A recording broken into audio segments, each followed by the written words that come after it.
ವಾದಿರಾಜ್ ಜ್ಯುವೆಲ್ಲರ್ಸ್ಗೆ 2 ವರ್ಷದಿಂದ ನಾನು ಫೇಸ್ಬುಕ್ಕಲ್ಲಿ ಫಾಲೋ ಮಾಡ್ತಾಯಿದ್ದೆ. ಬಟ್ ಕೊನೆಯದಾಗಿ ಒಂದು ಚಿಕ್ಕದಾಗಿ ಒಂದು ಆರ್ಡ್ರ್ ಮಾಡಿದ್ದೆ, ಚಿಕ್ಕದು ನನ್ನ ಮಗಳಿಗೆ ಓಲೆ, ಅದು ಬಂದಿದೆ. ಮೇಡಮು ಫಾಲೋಅಪ್ ಮಾಡ್ತಾಯಿದ್ದೆ, ಬಟ್ ಅದೇ 8 ದಿವಸದಲ್ಲೇ ನನಗೆ ಕರೆಕ್ಟಾಗಿ ನಮ್ಮ ಅಡ್ರೆಸ್ಸಿಗೆ ತಂದು ಕೊಟ್ಟರು. ಇದು ಬೆಂಗಳೂರಿಂದ ಆರ್ಡ್ರ್ ಮಾಡಿರೋದು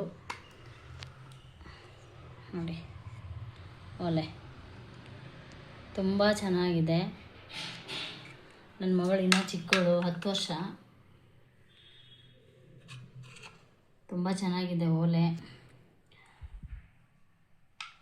ಥ್ಯಾಂಕ್ಸ್ ವಾದಿರಾಜ್ ಜ್ಯುವೆಲ್ಲರ್ಸಿಗೆ ಥ್ಯಾಂಕ್ ಯು ಹೇಳ್ತಾ ಇದ್ದೀನಿ. ಬಟ್ ನಾವು ಆ ಕಡೆದವರೇ, ದಾವಣಗೆರೆ ಕಡೆದವರೇ ನಾವು, ರಾಣೆಬೆನ್ನೂರು. ಬಟ್ ನಾವು ಬೆಂಗಳೂರಲ್ಲಿ ಸೆಟಲ್ ಆಗಿರೋದು. ಬಟ್ ಫಸ್ಟ್ ಟೈಮ್ ನಾನು ಆರ್ಡ್ರ್ ಮಾಡಿರೋದು. ತುಂಬ ಅಂದರೆ ತುಂಬ ಖುಷಿ ಆಯಿತು sir. Thank you ma'am, thank you sir.